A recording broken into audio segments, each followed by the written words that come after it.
Hello everyone, welcome to our YouTube channel. Start करेंगे D triple S का previous year question papers का discussion. और इसी के साथ आज हम करने जा रहे हैं 14 नवंबर शिफ्ट 2 का क्वेश्चन पेपर डिस्कस। ठीक है, इससे पहले हमने सारे क्वेश्चन पेपर डिस्कस कर चुके हैं, प्लेलिस्ट बना हुआ है। प्लेलिस्ट में जाकर आप सारे क्वेश्चन पेपर्स का एक बार एनालिसिस कर लीजिएगा। और आप डी ट्रिपल एस की प्रिपरेशन कर रहे हैं तो प्रीवियस ईयर क्वेश्चन पेपर लगाना आपको बहुत ज़रूरी है, तभी आपको पता चलेगा किस तरह के एग्जाम में क्वेश्चन आते हैं। इसके अलावा आप कितनी प्रैक्टिस कर लो कोई मतलब का नहीं है, जब तक आपने प्रीवियस ईयर क्वेश्चन पेपर नहीं लगाए होंगे आपको कुछ नया पढ़ने का कोई सेंस नहीं है, क्योंकि आपको पता ही नहीं है कि एग्जाम में क्वेश्चंस किस तरह के पूछे जाते हैं। ठीक है, सीडीपी वाला पार्ट स्टार्ट डिस्कस करेंगे हम। पूरे 100 क्वेश्चंस एक ही वीडियो में डिस्कस करने की कोशिश करेंगे। ठीक है बात, चलो तो शुरू करते हैं क्वेश्चन नंबर फर्स्ट के साथ। एक बात और बता दूं मैं इसी के साथ कि जो मैंने पहले जो कुछ क्वेश्चंस कराए हुए हैं, तो मुझे हर एक क्वेश्चन पेपर में एक या दो क्वेश्चन ऐसे रहते हैं जिनमें मुझे भी डाउट रहता है, तो मैं बोल देता हूँ कि इस क्वेश्चन को हम डाउट में रखेंगे। ठीक है, अब इस क्वेश्चन को हम डाउट में रखेंगे, इनका आंसर मैं कब बताऊंगा, तो इसके लिए मैंने एक ग्रुप बनाया हुआ है only for D triple S B aspirants. D triple S B discussion group, link आपको डिस्क्रिप्शन में मिल जाएगा, वहां से आप उस ग्रुप को ज्वाइन कर सकते हैं। टेलीग्राम ग्रुप है, वहां पर आप सभी अपने अपने जो भी डाउट है डी ट्रिपल एस बी के रिगार्डिंग, आपके क्वेश्चन हो सकते हैं, सीडीपी के क्वेश्चन हो सकते हैं, मैथ साइंस जो भी क्वेश्चन हैं डी ट्रिपल एस बी का, आप वहां पर सेंड करो और आप लोग आपस में उन क्वेश्चन के बारे में डिस्कस करो। ठीक है, मुझे अगर टाइम होगा तो मैं वहाँ पर जाकर रिप्लाई करूँगा, रिप्लाई कर दूंगा। अगर नहीं होगा तो मैं वहाँ पर शायद नहीं कर पाऊँ, लेकिन आप सभी डी ट्रिपल एस वाले बच्चे एक ऐसे ग्रुप में ज्वाइन हो जाओगे जहाँ पर आप डिस्कशन कर सको अपने क्वेश्चंस को लेकर। ठीक है, तो उस ग्रुप को ज्वाइन कर लीजिएगा। अभी उस ग्रुप में शायद मुझे पता नहीं कितने लोग हैं, बट धीरे धीरे आप ज्वाइन करो, तो आप ही के लिए है वो ग्रुप कुल मिलाकर। ठीक, चलो भाई, तो फिर हम स्टार्ट करते हैं क्वेश्चन नंबर फर्स्ट को। Which of the following is our guideline to enhance questioning skills among the children in class? आपको बच्चों में क्वेश्चनिंग की जो स्किल है, प्रश्न पूछने का जो कौशल है, उसको बढ़ाना है। देखो, ये मत बोलना कि क्वेश्चन पेपर पूरा इंग्लिश में है, कहीं पे इंग्लिश में मिलेगा, कहीं पर हिंदी में मिलेगा। इसी तरह का मुझे मिला है तो मैं इसी तरह का यहाँ पर डिस्कस करा रहा हूँ। आपको मतलब होना चाहिए आंसर से, हिंदी में है इंग्लिश में है, डिस्कशन से मेन मतलब रखा करो।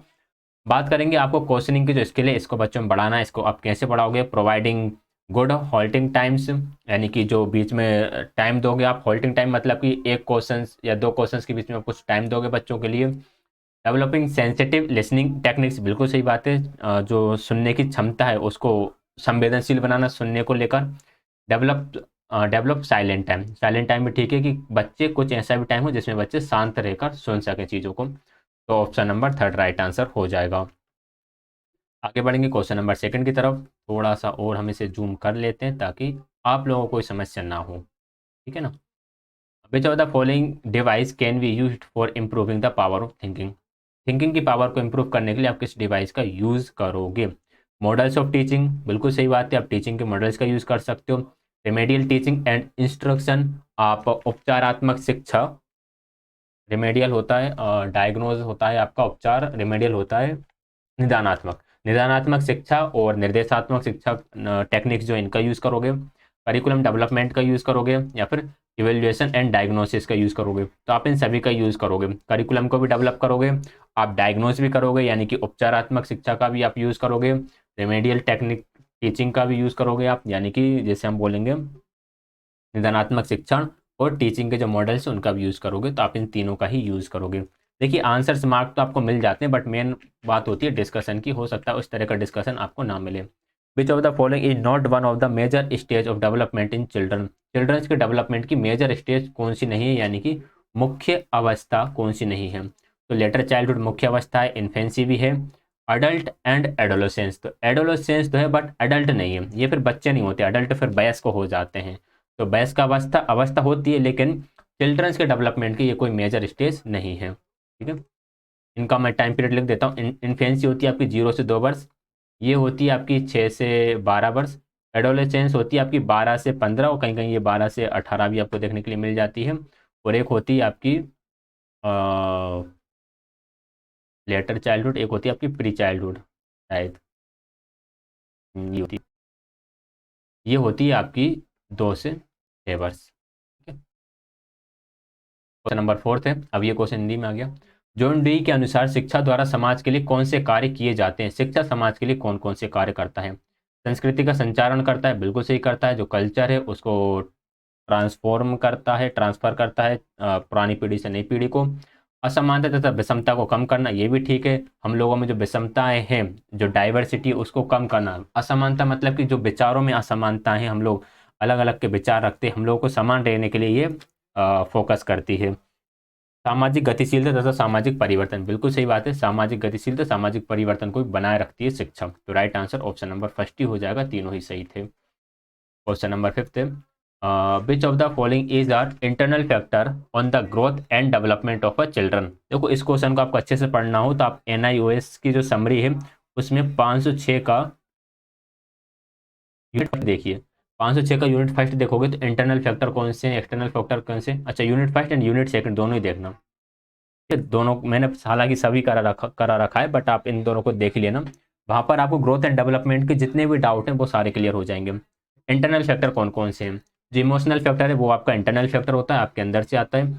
इंटेलिजेंस इंटरनल फैक्टर है, हेरिडिटी इंटरनल फैक्टर है, and biological and constitutional factors ये भी आपका इंटरनल फैक्टर है। ये चारों ही आपके इंटरनल फैक्टर में आएंगे। तो right answer option number fourth रहेगा।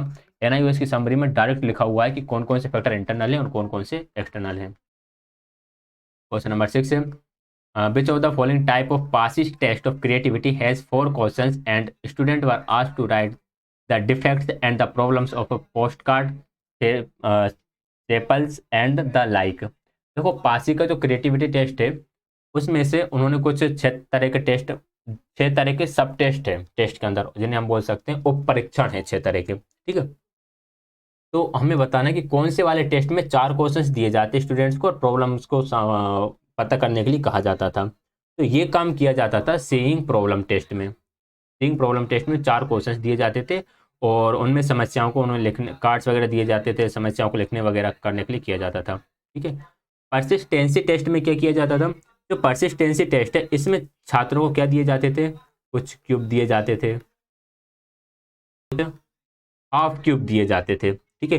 क्यूब और हाफ क्यूब को उन्हें दिया जाता था और इनको मिलाकर, इन क्यूब्स वगैरह को मिलाकर बच्चे को क्या करना होता था, कोई अच्छे से शेप बनाना होता था। कुछ बिल्डिंग से बना रहे हैं, कुछ ही बना रहे हैं, तो इन क्यूब्स को मिलाकर बिल्डिंग बनाना होता था। अनयूजुअल टेस्ट में क्या दिया जाता था, अनयूजुअल टेस्ट में 2 क्वेश्चन दिए जाते थे, 2 क्वेश्चन दिए जाएंगे और छात्रों से बोला जाएगा कि इनके आप यूजेस लिखो, यानी 2 क्वेश्चंस के फॉर्म में कुछ भी दे दिया जाएगा, कोई भी वस्तु दे दी, उन वस्तुओं के आपको यूजेस लिखना है। यूजेस एक तो आपको नॉर्मल यूज लिखना है, यानी कि जो हम सामान्य यूज करते हैं, और एक आपको इनके अनयूजुअल टेस्ट यूजेस लिखना है।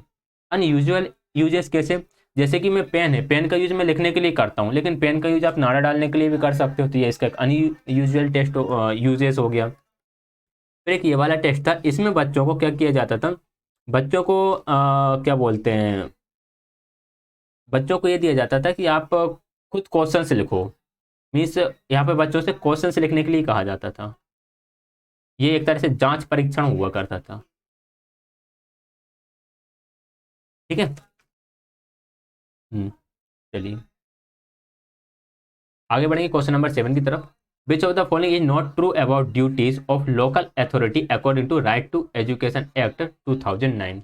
राइट टू एजुकेशन एक्ट 2009, इसे मैंने बहुत बेहतरीन तरीके से कराया हुआ है। इसका लिंक मैं ऊपर जो आई बटन है वहाँ पर भी दे दूंगा, और जो मैं एंड स्क्रीन पर जो कार्ड आएंगे वहाँ पर भी दे दूंगा। तो वहाँ से आप RT एक्ट अगर 2009 आपने डिटेल में नहीं पढ़ रखा, मैंने बहुत डिटेल में पढ़ा रखा है। जो 1 शेड्यूल है, जो एक अनुसूची, उसे भी कर रखा है। 7 चैप्टर्स, 38 की 38 धाराएं मैंने उसमें बता रखी है, ठीक है। वहाँ से आप देख लेना इसे।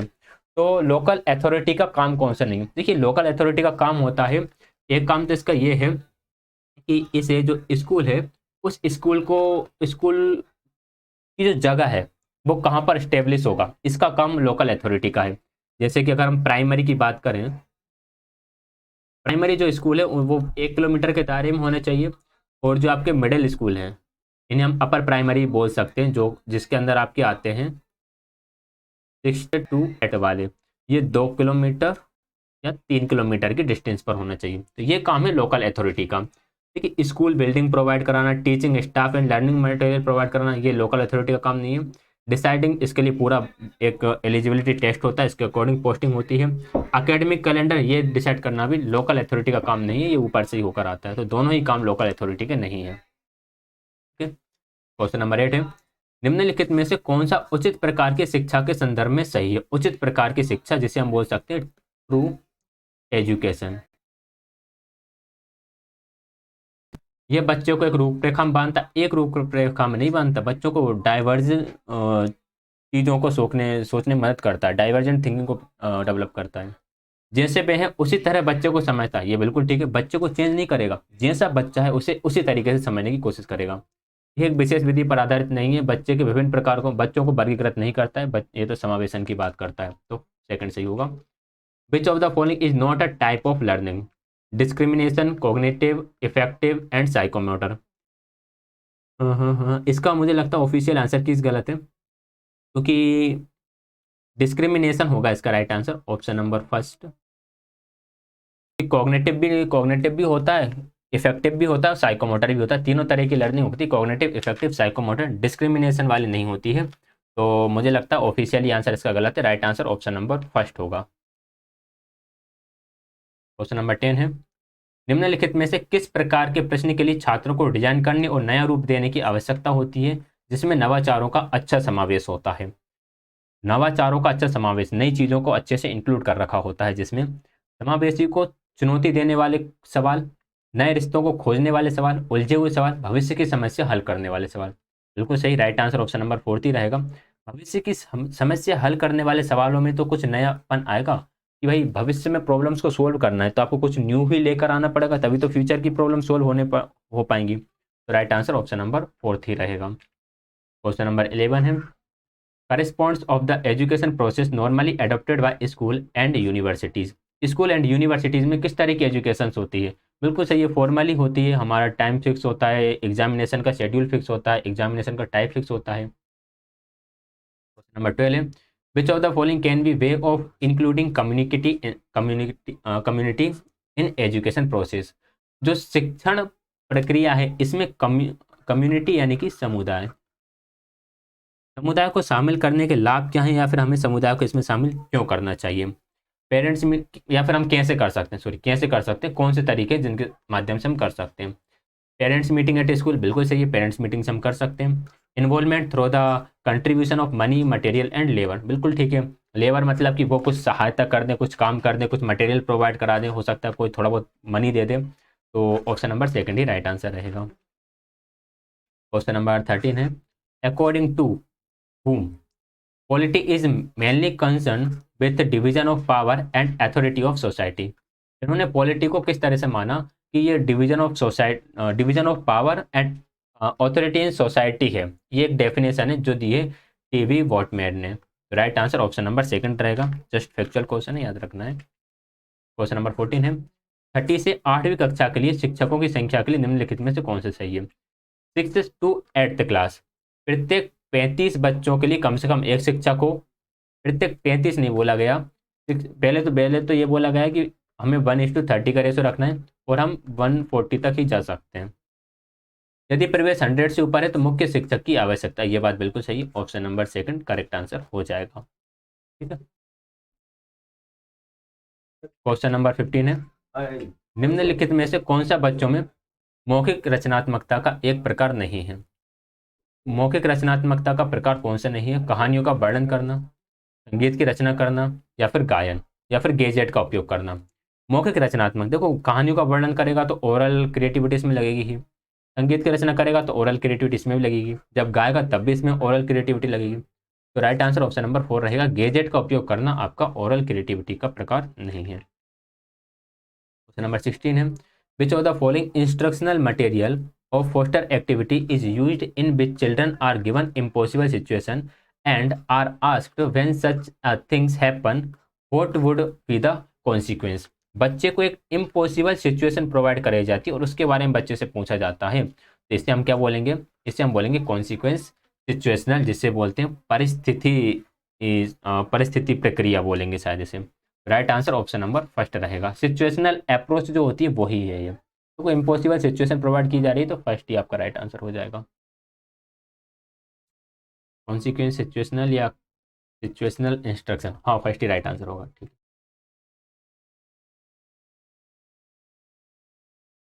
है, एक मिनट, कॉन्सिक्वेंस सिचुएशंस, ठीक, सही।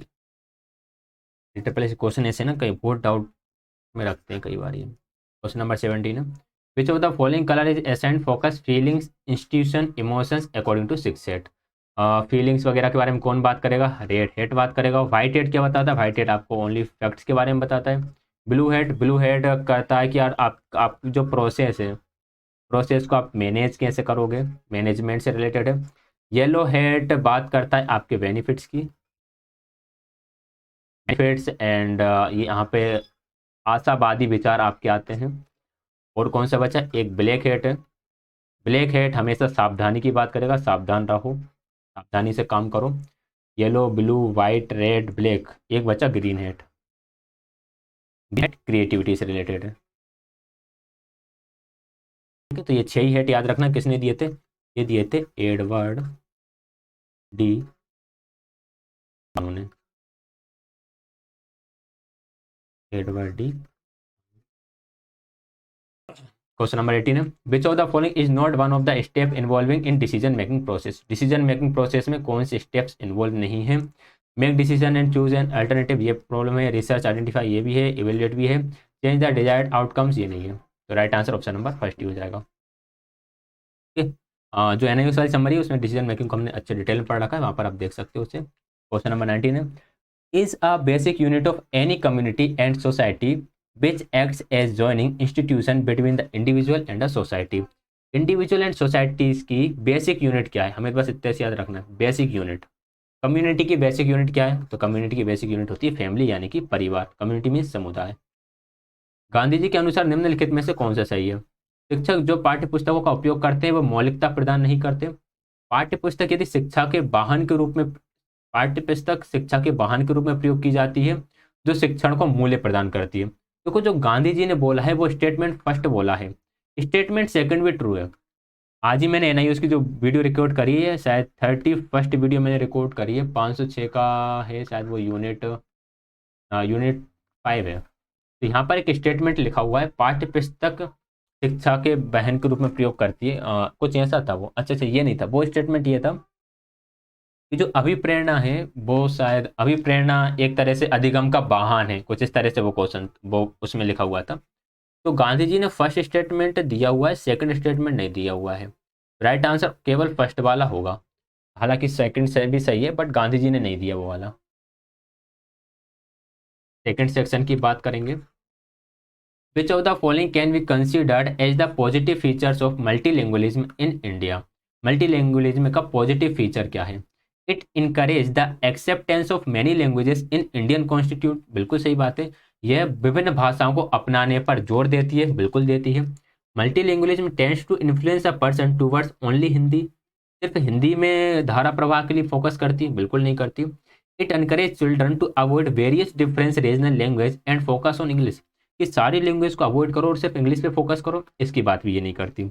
ये तो फर्स्ट अकेला राइट आंसर हो जाएगा, ओनली वन राइट आंसर रहेगा।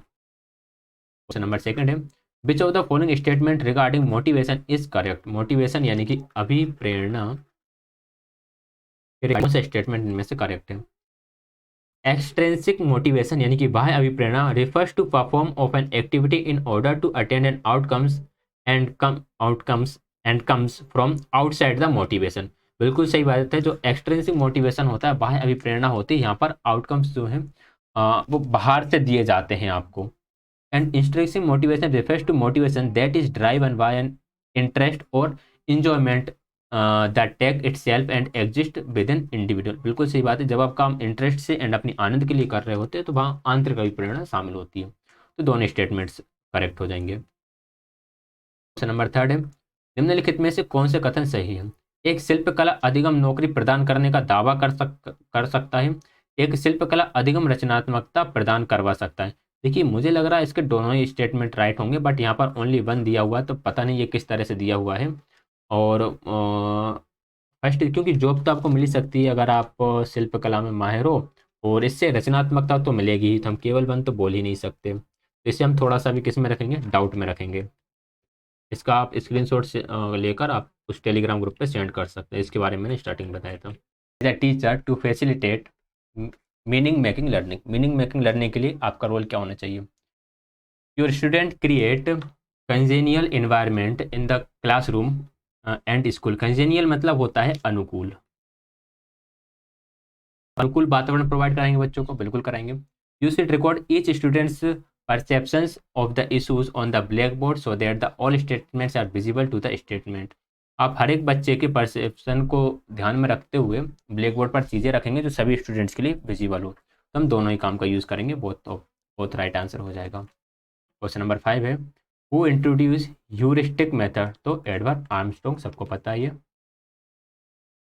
क्वेश्चन नंबर 8 है, who is the following guidelines must a teacher follow for using cooperative learning method in the classroom? Cooperative learning methods को प्रमोट करने के लिए टीचर किस तरह की मेथड कैसे करेगा, कौन सी गाइडलाइन का यूज़ करेगा? Groups composition should be heterogeneous, बिल्कुल सही बात है, हेट्रोजीनियस ग्रुप रखना ही चाहिए। By mixing student considering their academic achievement, sex and race, जाति लिंग उनकी योग्यताओं को ध्यान में रखते हुए हेट्रोजीनियस बनाएगा कि किसी भी धर्म जाति है सबको मिला देंगे वो। ठीक है, एक मिनट रुकना जरा।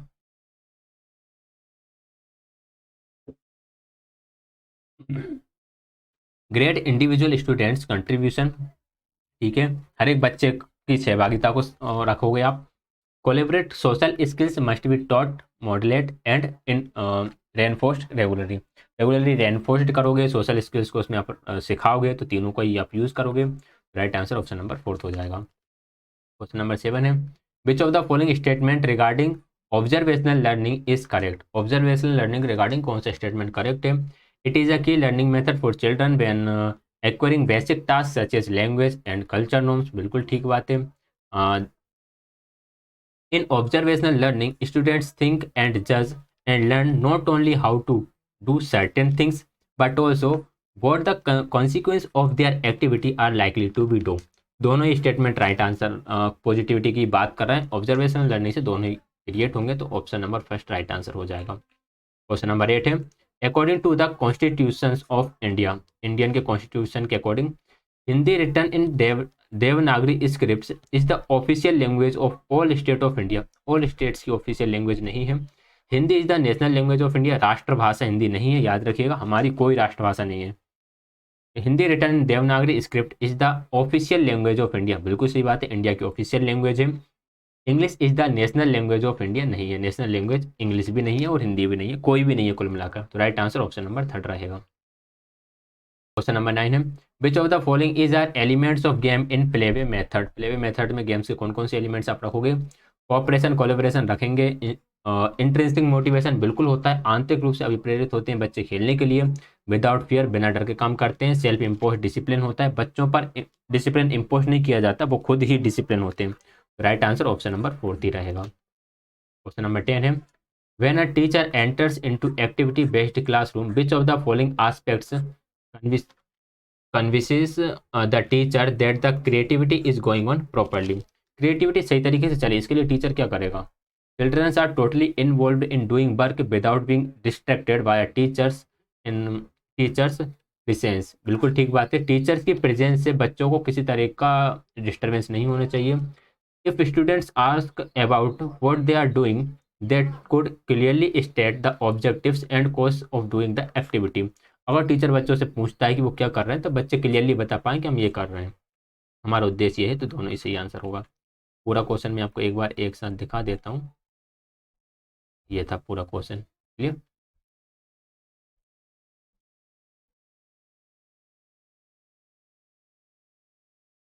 Question number 11, who is the credited the originality of discovery learning? Discovery learning कहाँ से आई? जेरोम ब्रूनर से आई है, एक्चुअल क्वेश्चन है। क्वेश्चन नंबर 12 है, which of the following is are the features of group learning approach in teaching learning process? Teaching learning process में group learning की अप्रोचेस क्या क्या हो सकती हैं? Variety of ideas can be generated through the brain storming in the groups, बिल्कुल सही बात है, ब्रेन स्टॉर्मिंग से बहुत सारे आइडियाज आएंगे ही। Wide range of skills can be acquired through the sharing knowledge and experiences, ठीक है, ये बात भी, जब आप बच्चे नॉलेज और उनका एक्सपीरियंस शेयर करेंगे तो उससे एक अलग ही रेंज की स्किल्स एक्वायर होंगी। Participation increases commitments of the students to the activity, ये बात भी ठीक है, तो तीनों स्टेटमेंट हमारे राइट आंसर हो जाते हैं, ऑप्शन नंबर 4 राइट आंसर रहेगा। क्वेश्चन नंबर 13 है कि in the measures of space occupied by the body, and it's a product of length breadth is and height.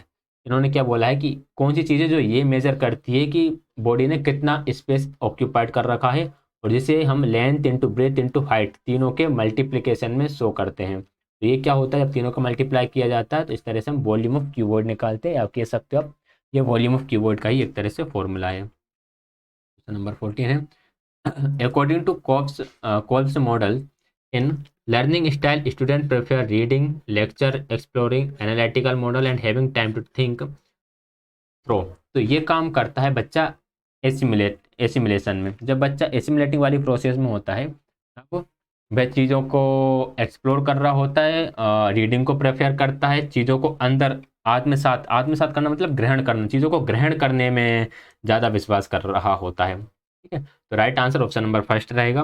Kolbe's का मॉडल मैंने बहुत बढ़िया तरीके से समझा रखा है, मैं नोट कर लेता हूँ कि इन दो वीडियोस ऐसी हैं जिन्हें मुझे अटैच करना है आई कार्ड में। एक तो मुझे कोल्ब की थ्योरी करना है, और एक और कौन सी वीडियो थी इससे पहले, एनसीएफ नहीं, आरटीई एक्ट 2009 वाली वीडियो मुझे अटैच करना है आई कार्ड में, आई बटन में, सॉरी आई कार्ड नहीं होता यहाँ पर।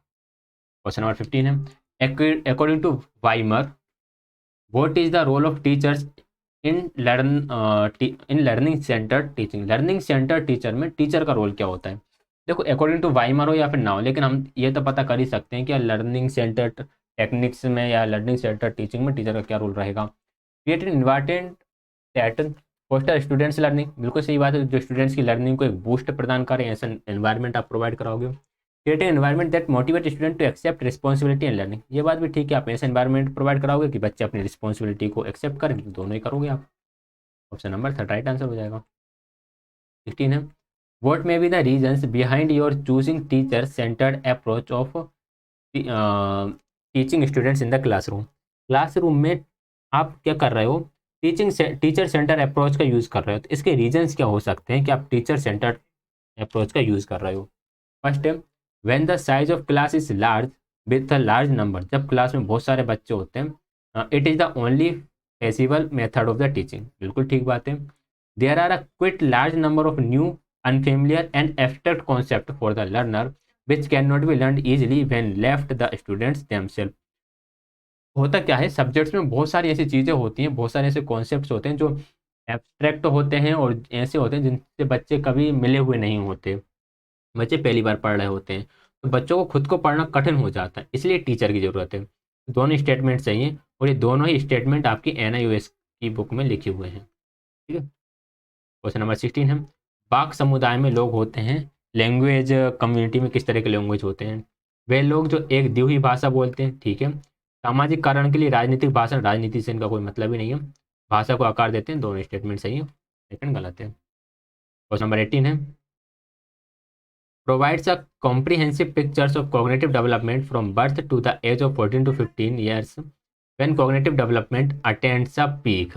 तो वही कॉग्निटिव डेवलपमेंट के लिए किसने बताई है, बर्थ से लेके आखिरी 14-15 साल तक, तो प्याजे नहीं बताया कॉग्निटिव डेवलपमेंट के बारे में। ठीक है, चार कितनी स्टेजेस बताई, 4 स्टेजेस बताई, चारों स्टेजेस के बारे में मैंने बहुत बार बताया है, तो आपको शायद पता ही होंगी। नहीं पता हो तो CDP बाय दीपक सर वाली क्लास है, उसमें बहुत बेहतरीन तरीके से करा रखा है। Which of the following statement regarding the constructivist approach of for teaching learning process is are correct? Constructivist approach कौन सी है? Students work primarily in group where learning and teachings are interactive and dynamic। Teaching and learning interactive होती है और dynamic होती है, बिल्कुल होती है। Activities are based on debates, intellectual participation and drawing conclusion, ये भी सही है, दोनों स्टेटमेंट हमारे करेक्ट हो जाएंगे, तो ऑप्शन नंबर 3 राइट आंसर हो जाएगा। क्वेश्चन नंबर 20 है, which of the following teaching aid is not visible aid. कौन सा है जिसे हम देखते नहीं हैं, not not visual aid. Slide से देखते हैं, चार्ट से देखते हैं, ब्लैक बोर्ड से देखते हैं। फिल्म्स जो है ना ये ऑडियो विजुअल है, तो आप बोले सर फिल्म्स को भी देखते हैं, ये ऑडियो विजुअल है, यहाँ पर हमें विजुअल का बताना था। थर्ड सेक्शन है, if we have to find a place value of any digits present at the tens place of a number। कोई भी नंबर है, इस नंबर के टेंस प्लेस पर कोई डिजिट फाइंड है, इसका हमें क्या बताना है, प्लेस वैल्यू निकालना है। By which number we have to multiply this digit, तो हम इस डिजिट को किससे मल्टीप्लाई करेंगे, टेंस डिजिट निकालना है तो 10 से मल्टीप्लाई करोगे। 1000 से डिजिट निकालना होता है 1000 से करते हैं, यानी कि दहाई का अंक निकालना है तो 10 से मल्टीप्लाई, क्या बोलते हैं इसे हम स्थानीय मान बोलते हैं। क्वेश्चन नंबर थर्ड है, is equal to the area of top and bottom surface area plus area of left and right surface plus area of front and back surface. देखो मैंने क्या बनाया, ये मैंने क्यूबॉइड बनाया, क्यूब बनाया, ठीक है। अब मैं क्या कर रहा हूँ, इसके टॉप का और बॉटम का सरफेस एरिया निकाल रहा हूँ, इसके लेफ्ट और यहाँ पे राइट होगा उसका सरफेस एरिया निकाल रहा हूँ, इसके आगे का और पीछे का सरफेस एरिया निकाल रहा हूँ। जब मैं चारों का सरफेस एरिया निकालूंगा तो ये कहलाएगा सरफेस एरिया ऑफ, क्या होता है 2 LB BH प्लस HL होता है। राइट आंसर क्या होगा, option number first right answer होगा, surface area of cuboid. Question number third है, in the following questions out of the given four alternative select the, इस इडियम फ्रेजेस का सही word बताएगा। To let the cat out the bag, कहने का मतलब क्या है, बिल्ली निकाल रहे हो या बैग में से, मतलब आप एक सीक्रेट निकाल रहे हो। आओ, how many lines of symmetry does a triangle, sorry rectangle है, ये आपका रेक्टेंगल हो गया। रेक्टेंगल का आप यहाँ से काट कर सिमेट्री लाइन बना सकते हो और यहाँ से काट कर बना सकते हो, सिर्फ दो ही होती हैं। सर्कल जो होता है उसमें इन्फिनिटी होती है, याद रखना। Choose the word that can be, killing of people at large, killing of people at large होता है आपका जीनोसाइड, याद रखिएगा। विच of the following word is opposite in the meaning of the given word, amend, amend का क्या होगा, amend का होगा वर्सन, ठीक है। ये सब याद करने वाले, इनमें समझाने को चाहिए नहीं है। If L and M are natural number, natural और whole number, then L into M is also a natural और whole number, the above statement indicates which property of multiplication, ये है, ये होती है आपकी क्लोजर प्रॉपर्टी, इसे बोलते हैं संबरक, संबरक,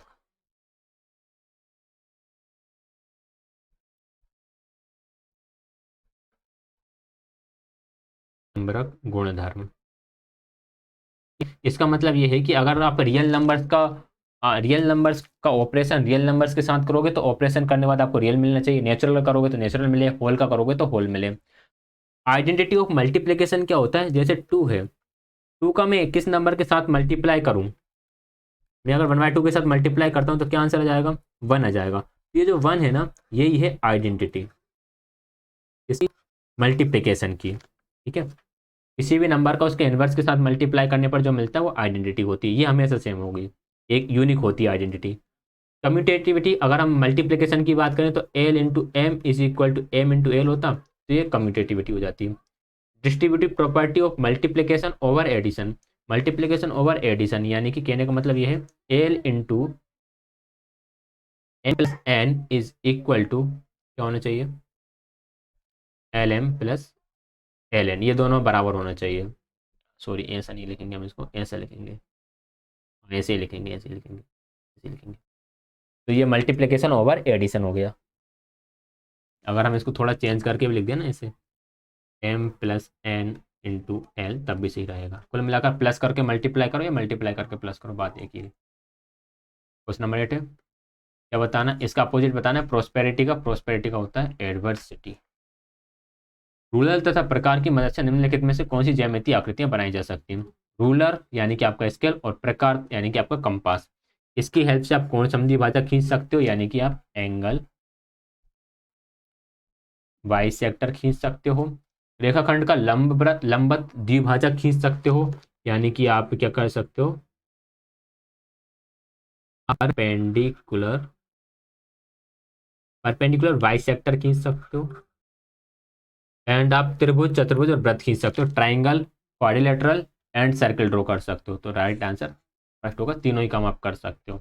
आप किसी भी एक एंगल का बाई सेक्टर खींच सकते हो, आप किसी भी एक लाइन का परपेंडिकुलर बाई सेक्टर ड्रॉ कर सकते हो, और आप क्वाड्रिलेटरल, ट्राइंगल और सर्कल भी बना सकते हो। क्वेश्चन नंबर 10 है, बेंडुरा, बेंडुरा, बेंडुरा, बेंडुरा के अनुसार आत्म प्रभावकारिता मूल्यांकन सूचना के निम्नलिखित स्रोत में से किस पर आधारित है। आत्म प्रभाविकारिता आपकी स्वयं प्रभाविकारिता यानी कि सेल्फ एफिकेसी से भी रिलेटेड है। ज्ञान का सबसे प्रभावशाली स्रोत वास्तविक दर्शन, ये भी ठीक है, बेंडुरा बोलते हैं। बेंडुरा की ऑब्जर्वेशनल लर्निंग थी ना, तो ये बोलते हैं भाई ऑब्जर्व करा आपने, सामने आपको चीजें ऑब्जर्व करते हुए आपने देखी, उससे आपका सबसे अच्छा ज्ञान बढ़ता है। तो दोनों सही है। 11 है, who was the father of modern learning theory? Modern learning theory के फादर कौन है? इवन पेवलोव है। एरर बताना, एरर किस में है? तो to see the snake dancing में एरर है। यहाँ पे डांसिंग ना होकर क्या होता? यहाँ पर डांसिंग ना होकर डांस होना चाहिए था। ठीक है। क्वेश्चन नंबर 13 है, एक तीसरा मुद्दा स्किनर तथा विकास सिद्धांतकारों को विभाजित करने का सबसे बड़ा महत्वपूर्ण है, यह मुद्दा कौन सा है? स्किनर कौन से थे? स्किनर व्यवहारवादी थे। इन्होंने व्यवहार परिवर्तन के साधन बताए, किस तरह से आप व्यवहार को चेंज कर सकते हो। तो ये था वो तरीका। तो right answer option number second रहेगा। क्वेश्चन नंबर 14 है, which of the following is are the basic axioms of geometry? Geometry की बेसिक एक्सियम्स क्या है? देखो कुछ पोस्टुलेट एंड कुछ एक्सियम्स हैं जो 9th क्लास की मैथ है ना, एनसीईआरटी वाली, उसके 5th चैप्टर में दिए हुए हैं, आप एक बार पढ़ लेना उनको। There exist only one plane containing 3 points not lying in a line. ठीक है। Through two different points one and only one straight line can pass, ये भी ठीक है, दोनों ही सही है। Right answer option number third हो जाएगा। ठीक है।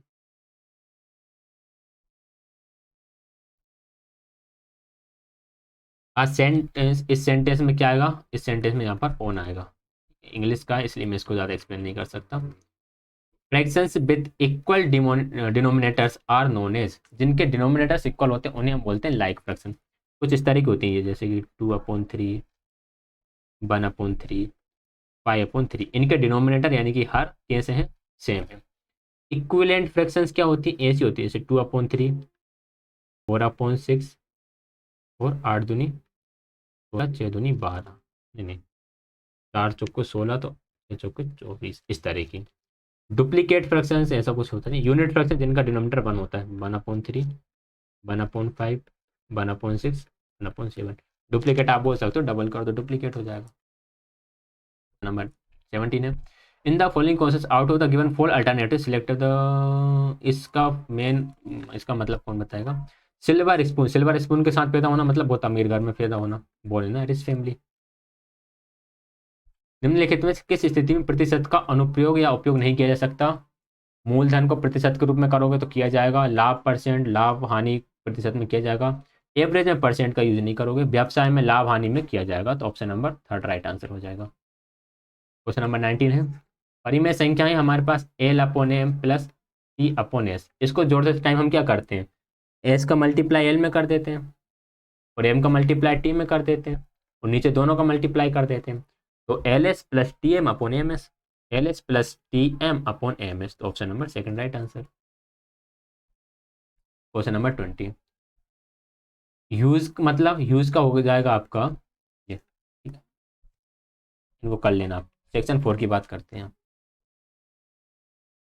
निम्नलिखित में से कौन सी विशेषता छोटे बच्चों से अध्यापक से अपेक्षित नहीं है? निम्नलिखित में से कौन सी विशेषता छोटे बच्चों के अध्यापक से अपेक्षित नहीं है? जो छोटे बच्चों के अध्यापक है ना, छोटे बच्चों के टीचर्स जो है, प्राइमरी टीचर्स जो हैं, अच्छा मजाकिया मतलब कि थोड़े से उनके साथ फ्रैंक रहो। धैर्यवान, धैर्य तो आपके साथ बहुत ज़्यादा होना चाहिए। अनुकूलनीय यानी कि एडेप्टेबल टीचर्स हो, बच्चे के हिसाब से एडेप्ट कर सके। धर्मनिष्ठ नहीं बनना भैया, आपको का धर्मनिष्ठ बन के क्या कर लोगे? हैं? छोटे बच्चों को क्या जाने में, छोटे बच्चे का जाने धर्म का होता है, हैं? तो जा मैं के चक्कर में नहीं पड़ना अपन है। तो अपन को क्या करना है? थोड़ा फ्रैंक रहना है, पैशन आपके अंदर होने चाहिए, धैर्य होने चाहिए आपके अंदर, एंड आप अनुकूल की वातावरण। क्वेश्चन नंबर सेकंड है, निम्नलिखित में से क्या पर्यावरण अध्ययन का दायरा नहीं है? पर्यावरण अध्ययन का दायरा क्या नहीं होगा? पर्यावरण के अनुकूलन, अभ्यास तथा व्यवहार का विवरण करना, यह तो रहेगा, पर्यावरण के अंदर ही आता है। निर्जीव वस्तु के लिए सकारात्मक महत्व का विकास करना, संरक्षण नैतिकता, संरक्षण, पर्यावरण का संरक्षण के बारे में जानकारी देंगे ही। पर्यावरण की गुणवत्ता के सुधार के लिए सकारात्मक तथा अग्र सक्रिय चाल उत्पन्न करना, ये भी ठीक है। सकारात्मक और अग्र सक्रिय मतलब कि आगे बढ़ने वाली, जिसमें आप थोड़ा सा आगे की सोच के चलो। बट सेकंड पॉइंट कुछ यहाँ पर काम का नहीं है, तो right answer option number second ही रहेगा। कोई ठीक नहीं है, इसके बारे में ऐसा लिखा भी नहीं है कहीं एनसीईआरटी में। क्वेश्चन नंबर थर्ड है, निम्नलिखित में से कौन सी श्रेणियों को सांस्कृतिक जानकारी में शामिल किया गया है जो कि स्टोरी बुक के माध्यम से प्रस्तुत की जाती है? स्टोरी बुक के माध्यम से भाषाई और भौगोलिक दोनों ही तरह की सांस्कृतिक जानकारी प्रस्तुत की जाती है, तो दोनों ही इसका राइट आंसर हो जाएगा। क्वेश्चन नंबर 4 है, what is include in stage 1 of productive computer session? Computer session की फर्स्ट स्टेज में क्या होता है? Pre teach vocabulary and structure, आप कुछ स्ट्रक्चर और कुछ वर्ड्स, वोकेबलरी का मतलब कुछ वर्ड्स हैं कंप्यूटर से रिलेटेड, इन्हें आप पहले ही सिखा दोगे, बिल्कुल सिखा दोगे। And encourage peoples to focus on the topic, ये बात भी ठीक है, जो टॉपिक है आप बच्चों से बोलोगे कि इस पर फोकस करो, तो दोनों ही सही हैं। क्वेश्चन नंबर 5 है, पर्यावरण अध्ययन में अधिगम तथा शिक्षण की योजना में निम्नलिखित में से कौन सा प्रबंध तकनीक का लाभ नहीं है? प्रबंधन तकनीक का लाभ कौन से नहीं है? योजना आवश्यक समय तथा लक्ष्य प्राप्त करने के प्रयास को कम करती है। हाँ, ये बात बिल्कुल ठीक है कि जो आप टाइम लगा रहे हैं उस जो टाइम लग रहा है ना, अगर आप प्लानिंग पहले से कर लेते हो तो आपको टाइम कम लगता है फिर चीज़ों को समझाने में। योजना शिक्षक को यह व्यक्त करती है कि वे अपने लक्ष्यों से कितनी दूर है। ठीक है, प्लानिंग से आपको पता चलता है कि आपने जो गोल बना रखा है उस गोल से आप कितने डिस्टेंस पर हो। योजना शिक्षक को यह व्यक्त कराती है कि लक्ष्य की ओर उन्नति की है, कि वह कहाँ तक पहुंचे, अपने गोल तक कहाँ तक पहुंचे। बच्चों के ज्ञान को बेहतर समझने में फिर ऐसा कुछ रहेगा नहीं, तो राइट आंसर ऑप्शन नंबर 3 आ जाएगा। मतलब सभी ठीक थे बट 3 थोड़ा कम ठीक था। क्वेश्चन नंबर 6 है, निम्नलिखित में से कौन सा उपयोगी कंप्यूटर सत्र के संदर्भ में सही नहीं है? कंप्यूटर सेशन के संदर्भ में कौन सा सही नहीं है? विद्यार्थियों को भाषा संबंधित तथा संकल्पना से संबंधित जानकारी कराना स्टेज 2 के अंतर्गत आता है, बिल्कुल ठीक बात है। संकल्पना से संबंधित आप तैयार करोगे सेकंड स्टेज में। बच्चे कार्य को कर रहे हैं या नहीं इसकी जांच करना, देखो जांच करना तो फिर बाद में आ जाएगा ना, बच्चे कर रहे हैं कि नहीं, पहले तो आप बच्चों को करना सिखाओगे, तो ओनली फर्स्ट इसका राइट आंसर रहेगा। आगे बढ़ेंगे नेक्स्ट क्वेश्चन की तरफ। क्वेश्चन नंबर 7 है, किस शीर्षक के तहत वर्ड के अनुक्रम की जांच करना आएगा? वर्ड के अनुक्रम की यानी कि जो वर्ड है, वर्ड का ऑर्डर ठीक है क्या नहीं है। जैसे लिखा है कि, चलो ये सबसे अच्छा सेंटेंस है, I am going to market. Order ठीक है या फिर नहीं है? पहले सब्जेक्ट है, फिर हेल्पिंग वर्ब है, प्रीपोजिशन है एंड ऑब्जेक्ट है। अगर मैं ऐसा लिख दूं इसको, going I am market to, तो ये क्या है? ये ऑर्डर गड़बड़ा गया। ये हम किस में देखेंगे? ये हम देखेंगे ग्रामर में, व्याकरण में। क्वेश्चन नंबर 8 है, provide opportunities for peoples to check their own work rather either individually और in a part in a term as. आप, बच्चा क्या कर रहा है, बच्चा क्या देख रहा है? बच्चा ये देख रहा है, चेक कर रहा है खुद के वर्क को, या तो खुद अकेला चेक करेगा या फिर अपने ग्रुप में बैठकर चेक करेगा, जिसे हम बोलेंगे सेल्फ करेक्शन। ऑप्शन नंबर 3 इसका राइट आंसर हो जाएगा। क्वेश्चन नंबर 9 है, which of the following not a teaching learning method in EVS. EVS में हम प्रोजेक्ट देंगे, फील्ड देंगे, ऑब्जर्वेशन देंगे। साइंटिफिक मेथड का यूज़ हम करते हैं बट इसकी जगह हम ऑब्जर्वेशन मेथड का यूज़ करते हैं। साइंटिफिक मेथड का यूज़ हम बड़ी क्लासों में करते हैं, साइंस वगैरह जब हम पढ़ाते हैं फिजिक्स केमिस्ट्री में, ईवीएस में नहीं करते। छोटे बच्चे क्या डिस्कवर कर पाएंगे, पहले तो वो समझ ही नहीं वातावरण को, यही बहुत है। Which of the following speaking activities is used for free communication. Free communication में आप क्या यूज़ करोगे? रिटेलिंग स्टोरी या फिर रीडिंग साइलेंटली। रीडिंग साइलेंटली में यार फ्री कम्युनिकेशन तो हो नहीं रहा, रिटेलिंग स्टोरी में होगा कि बच्चा उस स्टोरी को दोबारा कह रहा है, तो ये फ्री कम्युनिकेशन को बढ़ाएगा। ठीक है,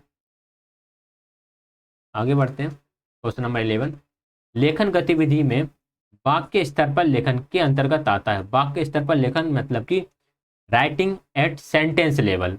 वर्णों के लिए स्पीच बबल्स बिल्कुल आएंगे। स्पीच बबल्स क्या होते हैं, मैंने आपको बताया था प्रीवियस वाले पेपर में कि ये बच्चा कुछ, ये व्यक्ति क्या है, ये व्यक्ति कुछ सोच रहा है, तो ये सोच रहा होता है, उसके स्टेटमेंट को इस तरह से लिख दिए जाते हैं, तो ये स्पीच बबल्स कहलाते हैं।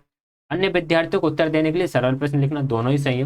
बाकी स्तर पर लेखन के अंदर दोनों ही आ जाएंगे। क्वेश्चन नंबर 12 है, अपने विद्यार्थियों के साथ तालमेल बनाने और बनाए रखने के उद्देश्य से एक अनौपचारिक चेट क्या होता है? ये वार्म अप होता है। ये कुछ इस तरह का है, जैसे कि बच्चे कह रहा हूँ, जब एथलेटिक्स फुटबॉल खेलते हैं, खेलने जा रहे होते हैं, तो खेलने से पहले थोड़े हाथ पैर को चलाते हैं। वो क्या कर रहे होते हैं? वो खुद की बॉडी को वार्म अप कर रहे होते हैं, उसके बाद फिर खेलते हैं।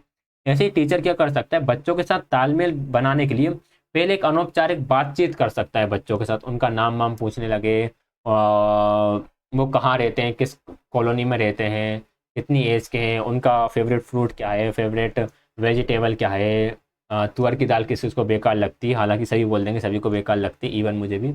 तो ये सारी चीज़ें हैं, ये एक अनौपचारिक बातचीत कर सकते हैं, तो ये होगा आएगा वार्म अप करना। क्वेश्चन नंबर 13 है, पर्यावरण अध्ययन पर बच्चों का आकलन करने के लिए रिपोर्ट कार्ड में निम्नलिखित में से कौन सा पहलू जोड़ा जा सकता है? रिपोर्ट कार्ड में आप क्या जोड़ोगे? उन लोगों के घरों की पहचान करता है जो भोजन बनाने में मदद करते हैं, बिल्कुल ठीक बात है। एक घर में रहने के लिए मनुष्य की आवश्यकता की पहचान करना, ये भी आप जोड़ोगे। विभिन्न खाद्य पदार्थों पोषण के महत्व को वर्गीकृत करना, ये भी आप जोड़ोगे। बच्चों का आकलन करने के लिए आप इन तीनों का ही जोड़ोगे, तो राइट आंसर ऑप्शन नंबर 3 हो जाएगा। क्वेश्चन नंबर 14 है, what falls under writing at text level. Writing at text level में पोस्टर भी आ जाएगा एंड पोएम्स भी आ जाएगा। जब बच्चा पोएम लिखेगा तो उसमें तो राइटिंग लिखेगा ही, जब पोस्टर होता है तो उसमें भी वह टेक्स्ट लेवल पे लिखेगा। राइट आंसर बोथ हो जाएगा।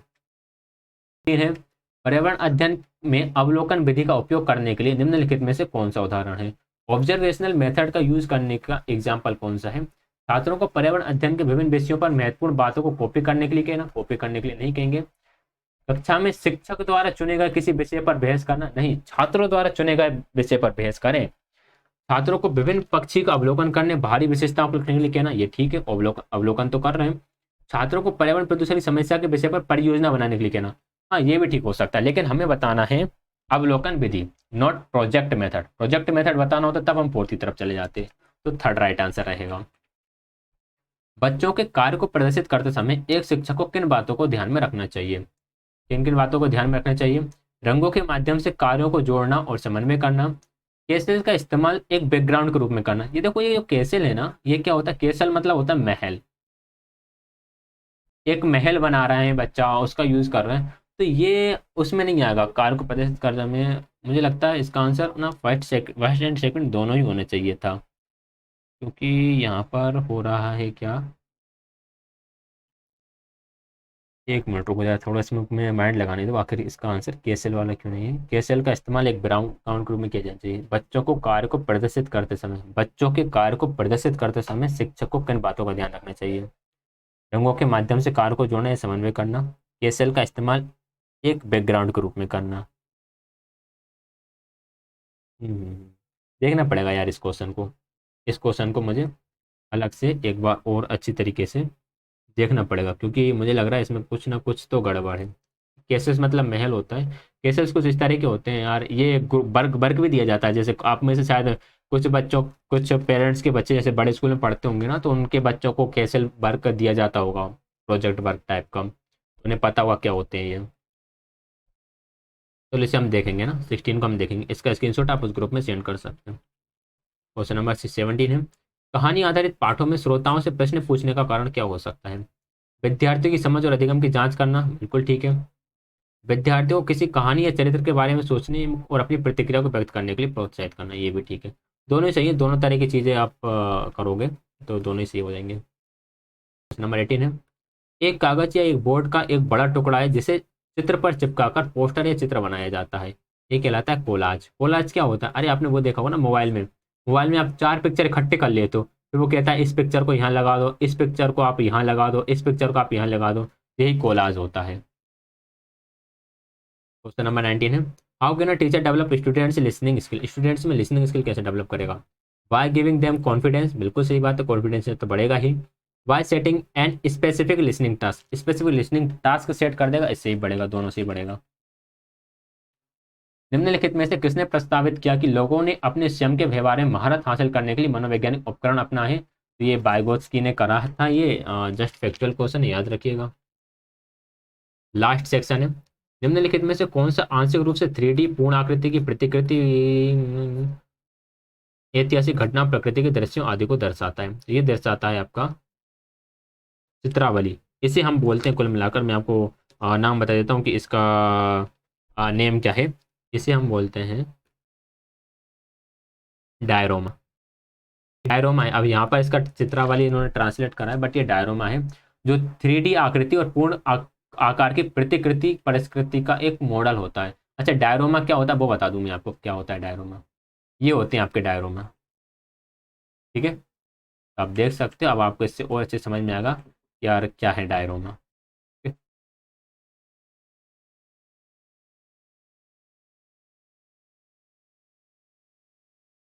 एक बहुत विस्तृत और विशिष्ट योजना है जिसमें इच्छित परिणाम के सीखने, शिक्षण, अधिगम की रणनीतियों, गतिविधियों के बारे में अनुकूल वास्तविक उपकरण शामिल है, तो ये कहलाती है आपकी पाठ्य योजना। पाठ्य योजना में एक विस्तृत पाठ्य योजना होती है जिसमें सारी रणनीतियाँ शामिल होती हैं। थर्ड, सामाजिक विज्ञान में कौन से अधिगम साधन के रूप में प्रयोग किए जाने वाले चार्ट के प्रकार हैं। सामाजिक विज्ञान में इन सभी तरह के चार्टों का प्रयोग किया जाता है। इनका इन सभी तरह के चार्टों का प्रयोग किया जाता है, तो all of the above right answer हो जाएगा इसका। निम्नलिखित में से कौन सा राजनीतिक विज्ञान को समझने में सामाजिक वैज्ञानिक द्वारा अपनाया गया आधुनिक उपागम नहीं है? आधुनिक उपागम कौन सा नहीं है? देखिए, निर्देशात्मक और मानदंड संबंधी जो है ये आधुनिक उपागम नहीं है, ये है प्राचीन उपागम। पहले इस तरह का उपागम यूज किया जाता था, बाकी जो तीन है वो आधुनिक उपागम के अंतर्गत आ जाते हैं। कि यार कोई मतलब फिक्स निर्देश वगैरह नहीं है, आप चीज़ों को कुछ अलग तरीके से देखते हो, थोड़ा एक्टिविटी के थ्रू आप देखते हो। क्वेश्चन नंबर 5 है, सामाजिक विज्ञान के शिक्षण पर नेशनल फोकस ग्रुप 2006 के अनुसार निम्नलिखित में से कौन से उच्च प्राथमिक स्तर पर सामाजिक विज्ञान को पढ़ाने का उद्देश्य है? फर्स्ट है, वैश्विक संदर्भ में शिक्षार्थियों को उसके स्वयं के क्षेत्र राज्य तथा देश के अध्ययन की ओर ले जाना। बिल्कुल ठीक बात है। सामाजिक तथा राजनीतिक संस्थानों के कार्य तथा गतिशीलता की ओर देश की प्रक्रिया से शिक्षार्थी का परिचय कराना, ये भी ठीक है। विद्यार्थियों के बीच लोकतांत्रिक गुणों को विकसित करना, ये भी ठीक है। यहाँ तो तीनों राइट आंसर आ रहे हैं। रुक जाओ अब जरा।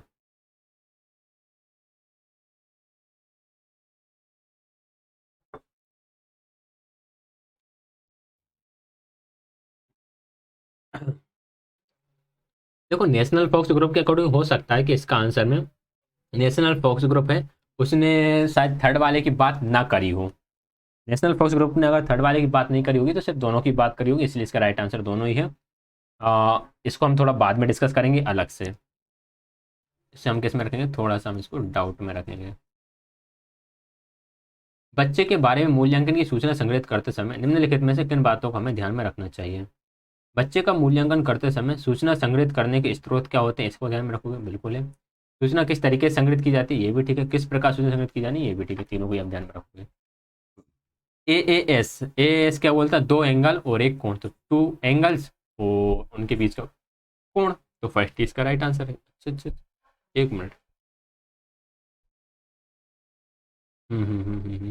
इसमें दो भुजाएं हैं यार, भुजाएं हैं इसमें।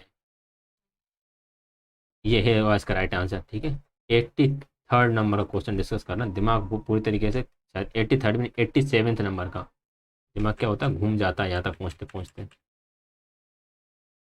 क्वेश्चन नंबर 8, और लाइव क्लास है नहीं है, रिकॉर्डेड वीडियो। रिकॉर्डेड वीडियो में क्या है, मतलब बहुत कठिन काम होता है रिकॉर्डेड वीडियो करना, 1 घंटे तक वीडियो रिकॉर्ड करना बैठकर। लाइव में तो चलो कमेंट्स आते रहते हैं तो चलता रहता है। चलो क्वेश्चन नंबर 8, सूचना या ज्ञान को संदर्भित करता है जो छात्रों के लिए एक शिक्षण विषय और अध्ययन के क्षेत्र के लिए कुछ तय करने में मदद करता है। प्रक्रियात्मक ज्ञान है जो सूचनाओं को संग्रह संदर्भित करता है, जिसे हम बोलते हैं प्रोसीजरल नॉलेज। क्वेश्चन नंबर 9 है, विज्ञान शिक्षण के जांच अधिगम के बारे में निम्नलिखित में से कौन से कथन सही है? शिक्षण अधिगम प्रक्रिया को पूरी तरह से विद्यार्थी द्वारा नियंत्रित, पूरी तरह से विद्यार्थी कहाँ नियंत्रित कर पाएंगे यार, बच्चे अभी अभी तो स्कूल आए। अध्यापक डेटा एकत्र करने के लिए विद्यार्थियों से सवाल पूछे, ये बात सही है। ठीक है, तो भाई इसका आंसर ना फर्स्ट नहीं होगा, इसका आंसर होगा ओनली सेकंड। इसका आंसर क्या होगा, ओनली सेकंड होगा, यहाँ पर एरर है। ठीक है, बता देता हूँ, ये इसका राइट आंसर नहीं होगा। क्वेश्चन नंबर 10 है, मानचित्र कौशल के बारे में पढ़ाते समय शिक्षक निम्नलिखित में से कौन सी गतिविधि को अपना दे सकता है? शिक्षक विद्यार्थियों से मानचित्र पर विभिन्न स्थानों का पता लगाने के लिए पूछ सकता है, बिल्कुल ठीक बात है। शिक्षक छात्रों को दिए गए नक्शे के पैमाने की पहचान करने के लिए कह सकता है तथा उन्हें किन्हीं भी दो स्थानों की दूरी गणना करने के लिए कह सकता है, बिल्कुल ठीक। शिक्षक विद्यार्थियों को मानचित्र के माध्यम से दिशाओं की पहचान करने के लिए कह सकता है, ये भी ठीक है। तो चारों ही इसके राइट आंसर, बहुत इसका राइट आंसर हो जाएगा। क्वेश्चन नंबर 11 है, निम्नलिखित में से किसमें व्युत्क्रमानुपाती किसमें व्युत्क्रमानुपाती को निरूपित किया गया है? व्युत्क्रमानुपाती को किसमें निरूपित किया गया है, हमें ये बताना है। यदि एक व्यक्ति एक दीवार को 36 दिन में बना सकता है तो 3 व्यक्ति इस दीवार को 12 दिन में बना देंगे। सही बात है। यदि 22 किलोमीटर प्रति घंटा की गति से चलने वाली एक कार Z किलोमीटर की दूरी को 30 समय में तय करती है, तो 2Z किलोमीटर की दूरी को 2Y किलोमीटर की गति से 30 समय में तय करेगी। टी नहीं, मतलब कि 2T समय में तय करेगी। ठीक है, देखो क्या होता है, बोलो क्या होता है। दो तरह के आपके वेरिएशंस होते हैं, एक तो होता है डायरेक्ट,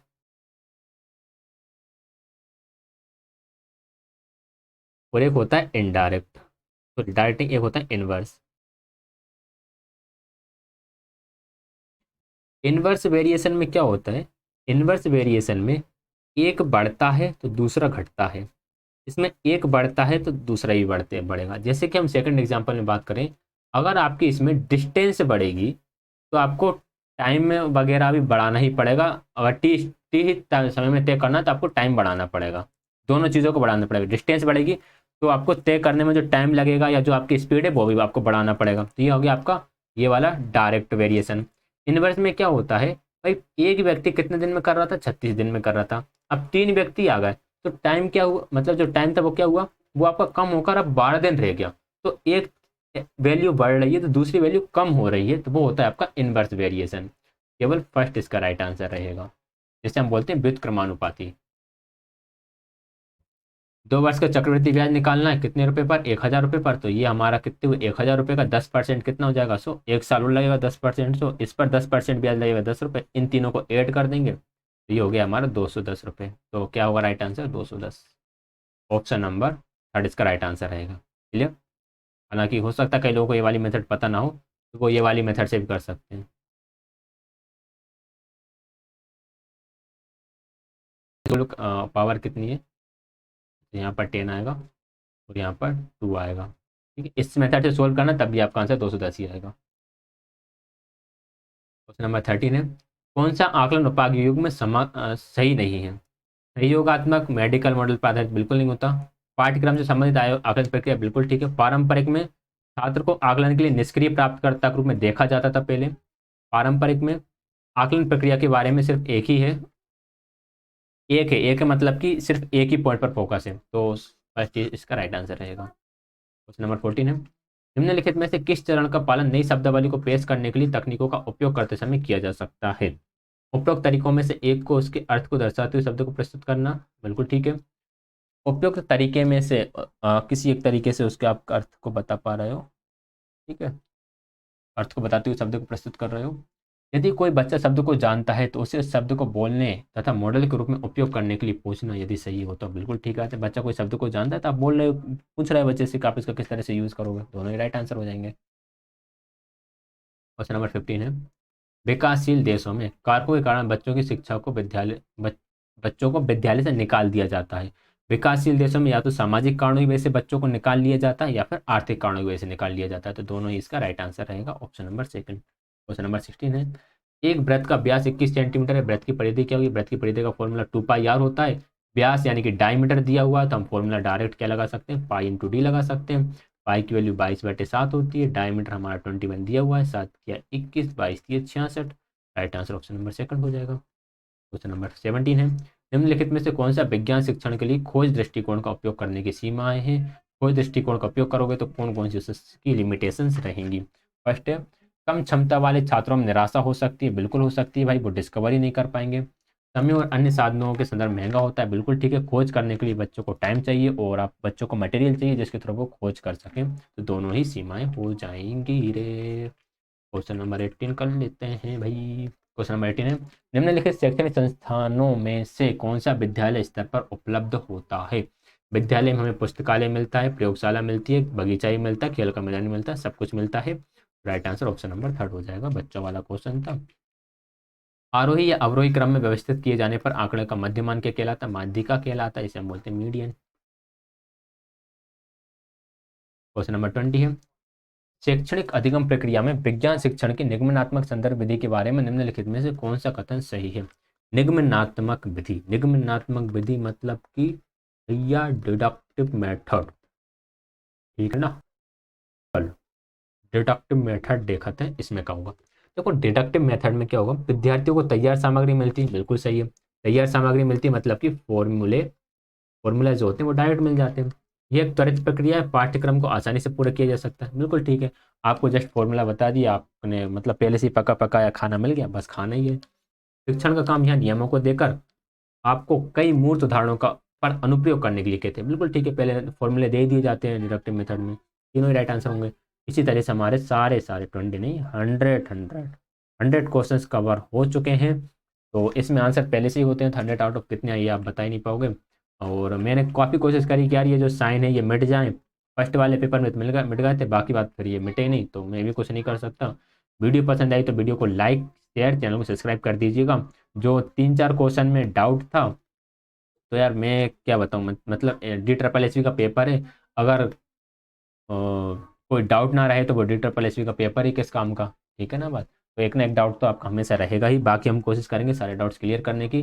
वो टेलीग्राम चैनल ज्वाइन कर लेना, वहाँ पर हम सारे डाउट्स को डिस्कस करा करेंगे। तो क्लास ज्वाइन करने के लिए आप सभी का बहुत बहुत धन्यवाद।